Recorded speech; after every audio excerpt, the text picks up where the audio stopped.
entendu que ces faits, initialement qualifiés de responsabilité de commandement des chefs militaires et autres supérieurs hiérarchiques, ne sont en réalité que des faits de complicité prévus aux articles 19-20 du nouveau code pénal du 26 octobre 2016, ordonnant la requalification en ce sens.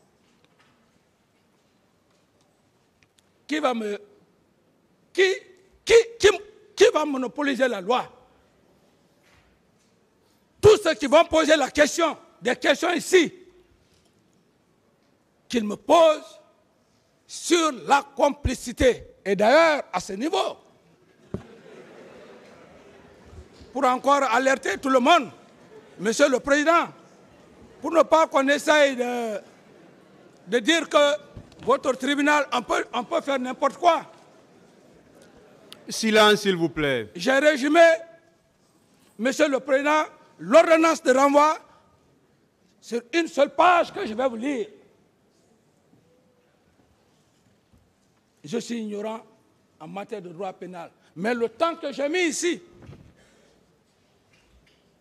celui qui a fait le droit pénal, s'il ne fait pas attention, avec l'ordonnance de renvoi, ça va barder devant le président. C'est le président seul qui va nous séparer. Ou, je suis catégorique. Moi, j'ai accepté. S'il vous plaît, s'il vous plaît. J'ai accepté de venir le jour où je suis venu. De l'aéroport, le lendemain, on est venu. Cette même loi m'interpelle dans le bureau du même président pour me constituer président. Me constituer président. Je me suis constitué prisonnier.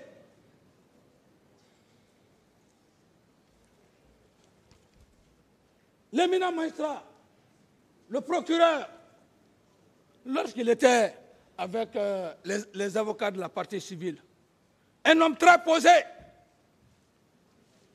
Quand j'ai vu des discussions par-ci, par-là, j'ai voulu, parce que tout tournait, dans ma tête, peut-être tout tourne autour de moi.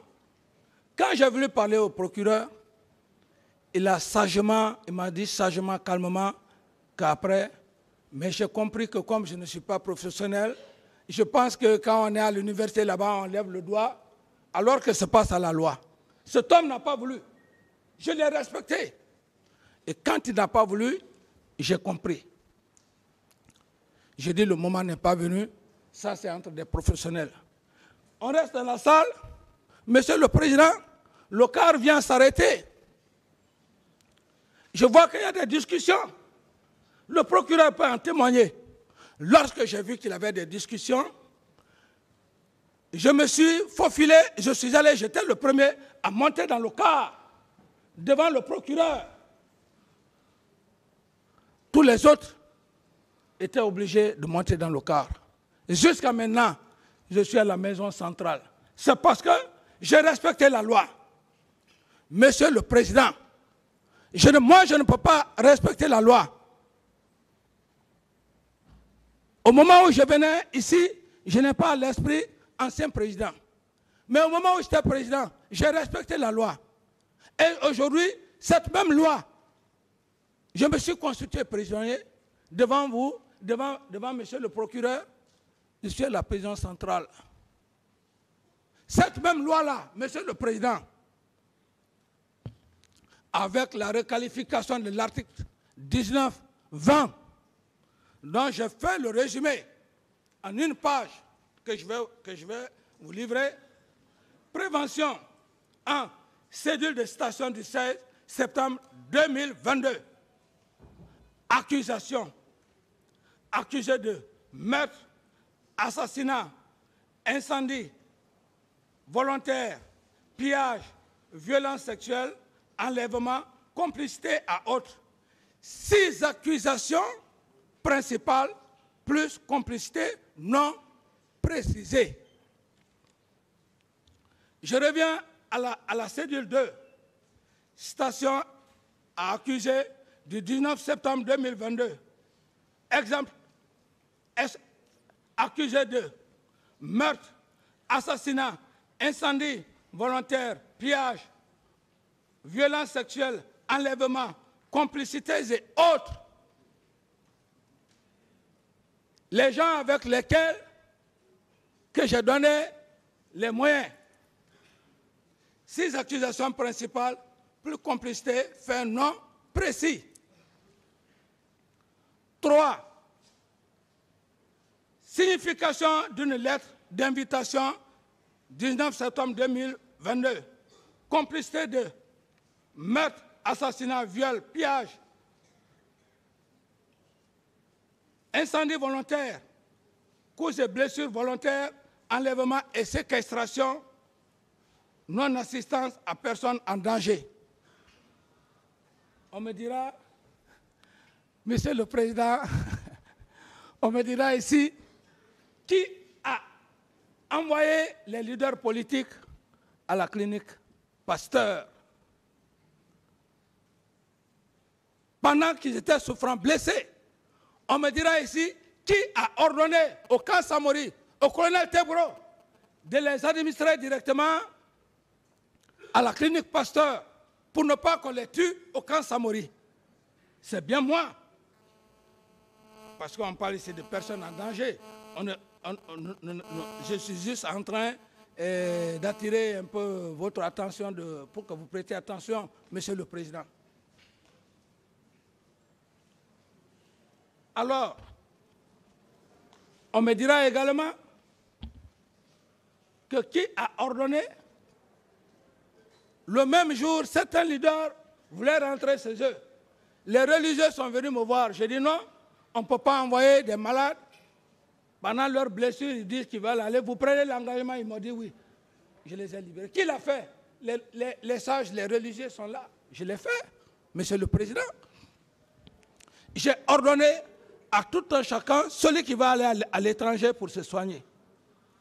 Donc, quand on me parle de personnes non-assistance en danger, et le 4, pour finir, Monsieur le Président, ordonnance de renvoi, page 26, la responsabilité de commandement a été requalifiée en complicité.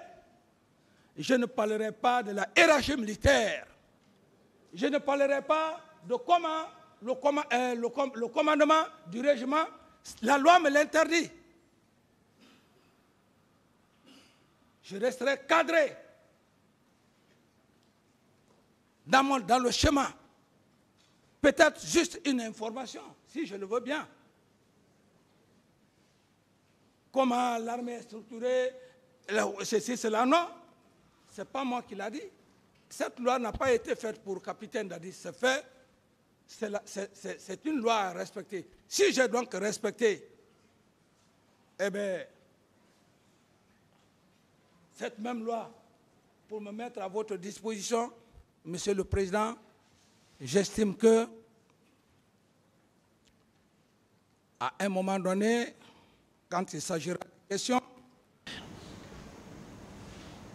Monsieur le Président, Monsieur le assesseur, honnêtement, très honnêtement, quand j'ai entendu certaines choses ici, venant des voisins d'en face et des confrères de l'autre côté, je me suis à un moment donné posé la question de savoir si nous sommes sortis des mêmes facultés de droit. Si réellement nous avons appris la même discipline juridique. Est-ce que c'est réellement le droit romano-germanique qu'on a tous étudié? Ou alors, est-ce qu'on veut dans ce procès construire un droit pénal à l'image des accusés? Est-ce qu'on veut à tout prix être tailleur et là j'en parlerai, dans cette procédure. C'est-à-dire, créer la science à l'image des accusés et après, faire autrement dans d'autres procédures. Je me suis, à maintes reprises, posé ces questions. Nous avons entendu toutes sortes de démonstrations ascientifiques du droit dans ce dossier. Mon confrère Samori, dans un brillant discours nourri de la doctrine, de la jurisprudence, des textes de loi et de l'exégèse des textes de loi, vous a expliqué en quoi il est impossible d'envisager la requalification dans cette affaire.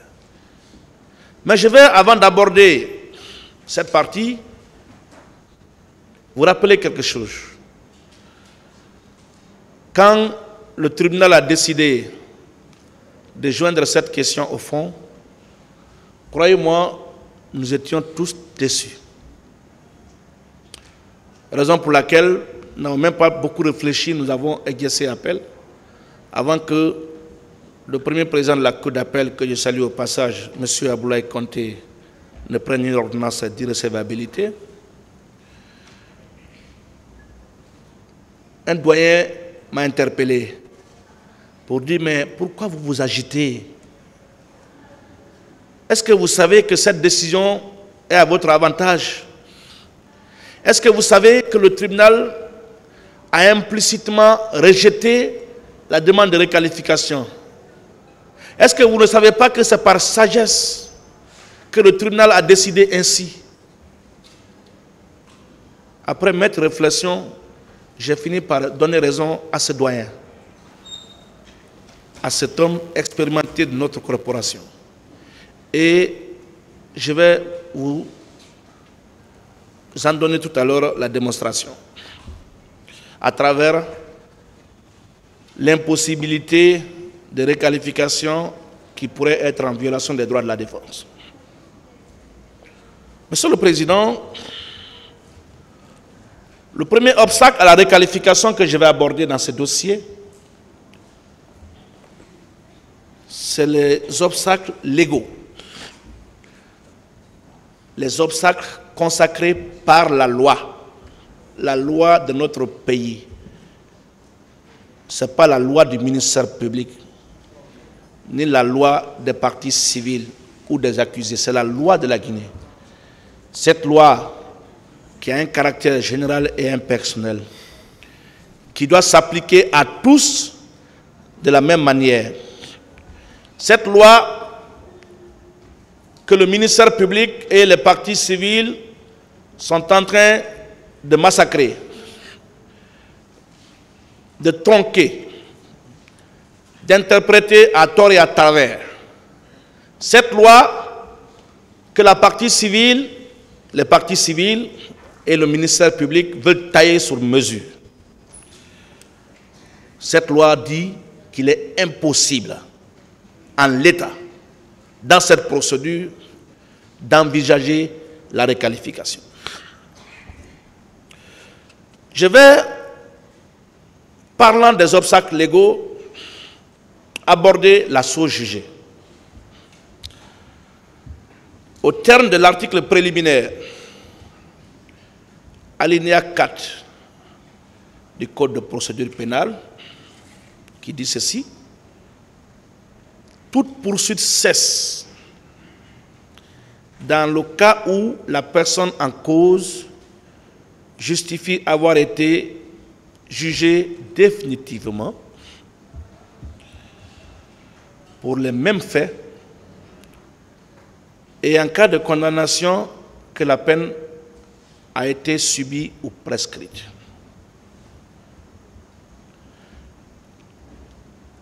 Et l'article 2 du même texte ajoute ceci.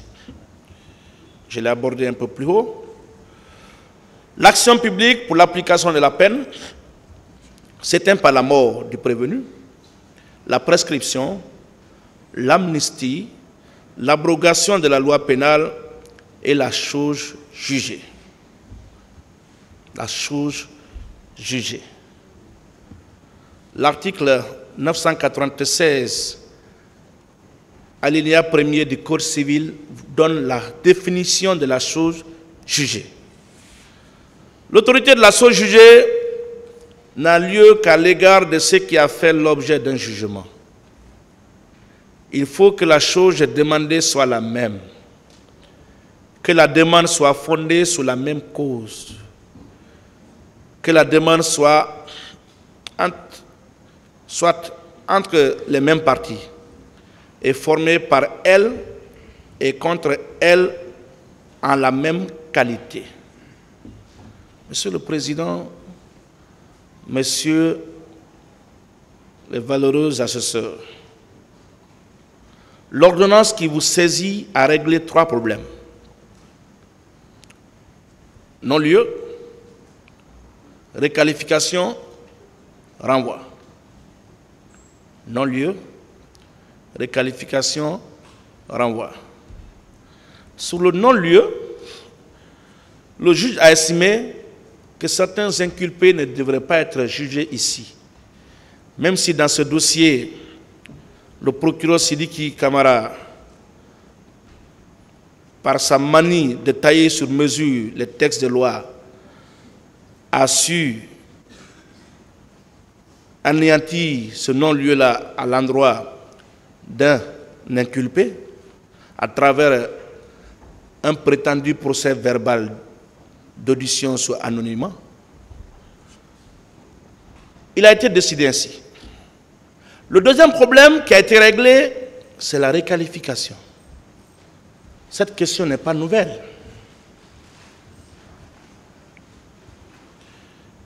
Il est, Monsieur le Président, en l'espèce incongru et même déplacé, parce qu'on ne vous respecte plus dans ce prétoire, de réclamer une requalification qu'on avait sollicitée et auquel on avait renoncé. Il est impossible, Monsieur le Président,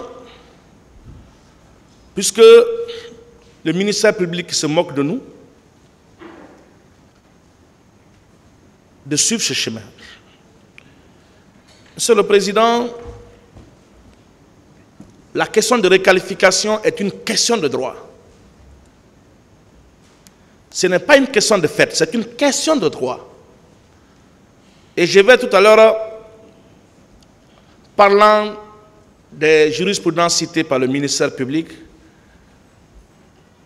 en parler, vous dire, Monsieur le Président, honorables assesseurs, que cette demande est tout sauf une demande juridique. Et d'ailleurs, je me permets de dire, comme les prédécesseurs l'ont rappelé, que cette démarche traduit la carence du ministère public de rapporter la preuve des faits reprochés au capitaine Moussa Dadis Camara. C'est un aveu d'impuissance. C'est une capitulation. On est en train de se comporter dans ce dossier comme si on était en train de jouer au Guinée Games, au PMU, bref, au jeu de hasard. Sur le terrain des crimes de droit commun, on n'a pas de preuves. Essayons de jouer ou miser sur la piste des crimes contre l'humanité, de la responsabilité de commandement. Peut-être qu'on verra que ça va marcher.